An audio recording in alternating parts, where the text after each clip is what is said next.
Hey guys, it's Tammy here, Reiki and yoga.com. Welcome back. I hope you've enjoyed the video series so far, and we'll share a little bit more information today just about helping you to move forward and in your life and to begin to create some positive change. One thing we'll talk about to get us started is the idea of rushing.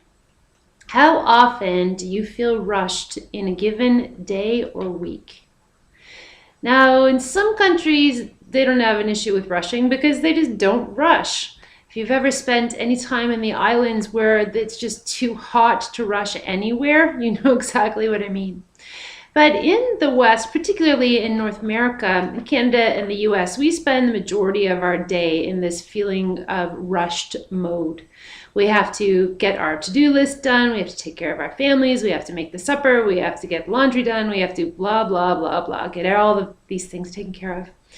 It's not that we're not going to be responsible and not take care of the things that need to be taken care of, but we need to ease off on ourselves so that we're not rushing from one thing to the next, so that we can allow ourselves to be far more present and experience the joy of being in the now.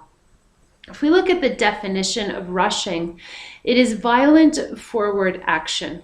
So anytime that we are rushing through a day or rushing from one thing to the next, we're actually encouraging self-violence.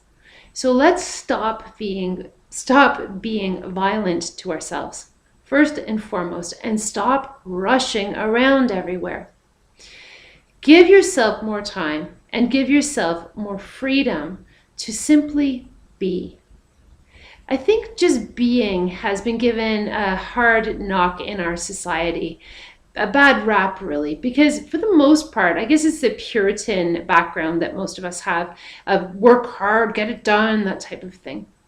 We really need to stop doing that and ease up on ourselves a little bit. Again, I'm not saying don't get the work done. The work has to be done, but we don't have to do it in such a way that we're like slave drivers or we're like workhorses. There's only so much we can do in any given day. It's like I said to one of my clients this week, all we do is dance as fast as we can. And if we're trying our best, if we're giving 110% and we're dancing as fast as we can, people can't expect us to do any more than that. We can do what we can do, and we can't feel guilty about not doing more or being more or giving more. Unless, of course, you're not giving 100%, and then that's totally different. Obviously, you can up the ante a bit. But in the interim of all of that, as we're working from one thing to the next, we allow the time for transitioning. We talk about this a lot on the mat in yoga class, where we move from one thing to the next. And quite oftentimes I'll have people, when they're guiding through the right side of the body, they'll take things slow and at my pace as I'm guiding them through it. By the time we get to the second side, they want to rush through the practice or the postures because, oh, I know what we're doing next. It's this and this and this. I remember because we just did it on the other side, which is fine to take things at your own pace. But oftentimes I'm watching people and they're not even experiencing the joy of what is here and now because they're so anxious to get on to the next thing. And it's really a big issue, right? We need to stop that process, stop doing that. Do one thing, embrace it, allow it into our lives, allow it into the body, allow it into the mind, and then move on to the next thing. Giving ourselves that energy and that time, that space to really draw it into our body. I see we carry those feelings into the rest of our day. For example, if I'm really rushed and I've had business meeting after business meeting and now I have to go to another meeting and I'm starting to feel resentful about that, when I get to that following meeting, the next meeting, the people know that I'm feeling resentful whether or not I've said anything about it, because they can pick it up on an energetic level. Jack Canfield talks about this. Oh, sorry, there's the snow plow going by being, I don't know if you can hear it or not, but it was quite loud.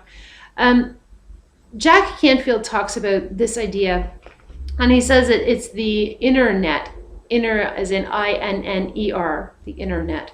And he cites someone else for teaching him that. I can't remember who it was, but It's this whole idea that the energy that is around our body, it's around our mind, it's in our energy field, other people are picking up on. So we can take this even into a level of relationships, and think about someone in your life who you have a challenging relationship with, or it's just been a little difficult as of late. Maybe it hasn't always been that way, but just recently. The next time that you have a interaction with this person, and you've been harboring these resentments in the background of your mind, they're going to pick up on that.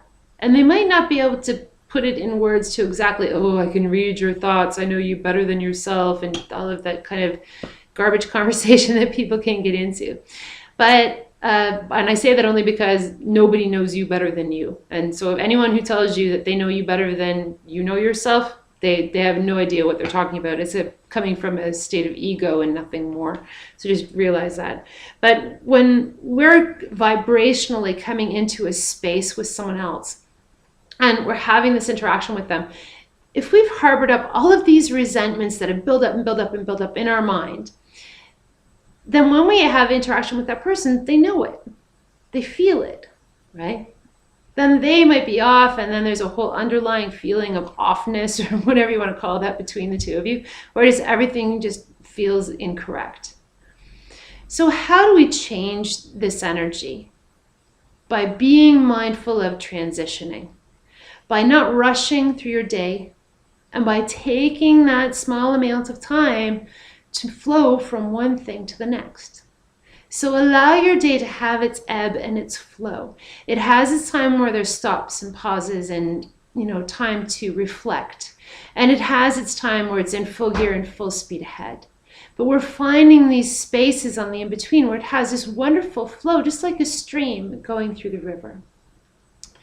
So speaking of which, when we have the time, we were talking the other day about some meditation, and people were asking, well, what kind of meditations are available for me to use? Because I just can't meditate. I'm not good at meditating. I can't stop my mind, and saying things like this. Now, people who say that to me quite often, I just say that they don't really understand meditation. And keep in mind, meditation is 2,000 years old. So we have so many different types of meditation out there. And then if you add in guided visualizations and things that have been written that are more of a Western tradition, it's through the roof of how many things you can think of as far as the imagination takes you. Let's just go through one now that'll guide you through, that follows the energy flow through your body. Now, I think that we talked in the last video about how energy flows through the body, and this will just introduce another way for you to know that energy moves in your body. So energy moves in the left and out the right. And it has this constant flow of movement. That's kind of like an orb of flow, that it comes all the way around the body in this fashion. So in the left, out the right. So let's take the time now to let yourself settle in. Relax. Maybe sit up straight, or put your head back on your chair, or close your eyes. Let your hands just rest, maybe palms up in your lap. And let's bring your focus first and foremost to your breathing. And just notice, is your breath shallow or deep? When you're breathing, is your belly lifting and lowering? So your diaphragm is helping to draw that air into the lungs and helping it to release. Full breaths.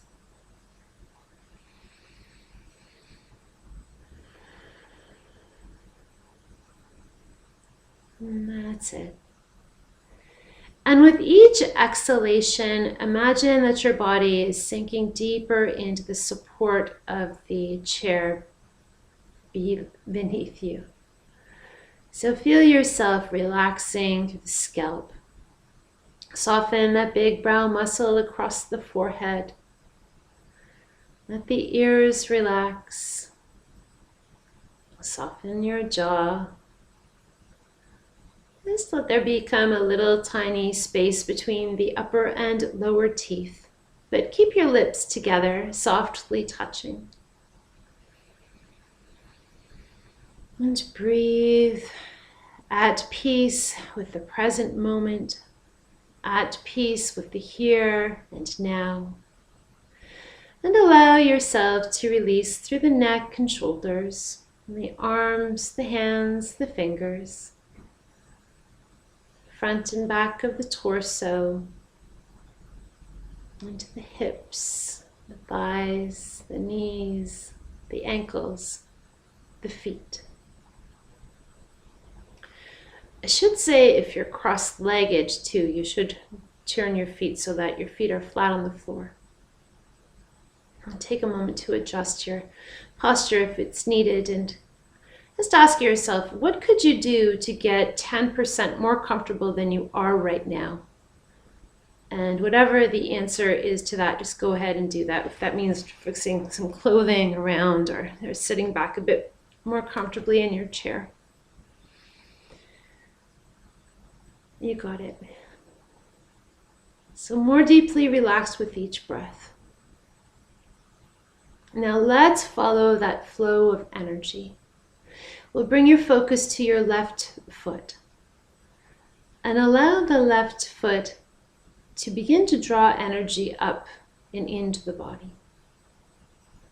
Draw it up into the left knee, the left hip, the left hand, left arm, left side of the body, left side of the neck, up and over the head, down the right side of the face, the right side of the neck, the right shoulder, right side of the torso, right arm, hands and fingers, right hip, right knee, and out the right foot.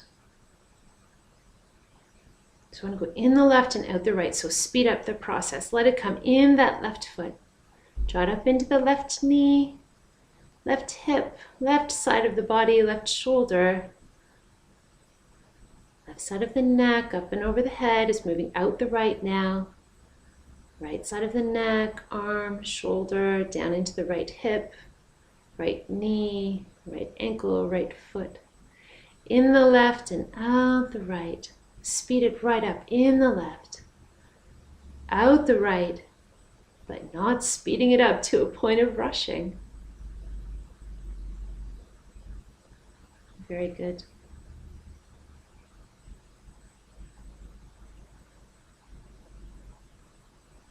Thank you so much for spending your time with me over the last 3 videos.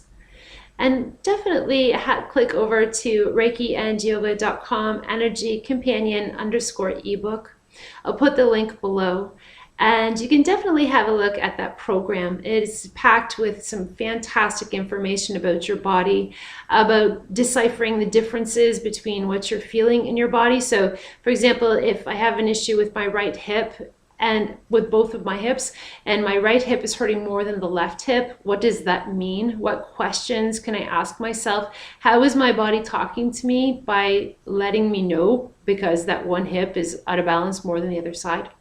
And we go through a lot of the different body parts, and it's really a place to get you started. And I hope that you build on the information that's in this book so that you really take it to the next process of your own evolution. The book offers energy anatomy. We introduce you to your own energetic anatomy. Some of it you know, the chakra system, that type of thing. Others might be a little bit more esoteric. You might not know as much about, for example, the Sushumna. We talked about it in the first video. Ida Pingala, the energy centers that move on the either side of the Sushumna. Movement of Kundalini through the body. We talk about the koshas. We talk about the auric layers. It's all in there. There's great information. I hope that you have a chance to have a look through the program and take a look. There's a 60-day money back guarantee. So if you're not satisfied with it at all, you can always return it. Anyhow, thank you so much for participating. I appreciate it.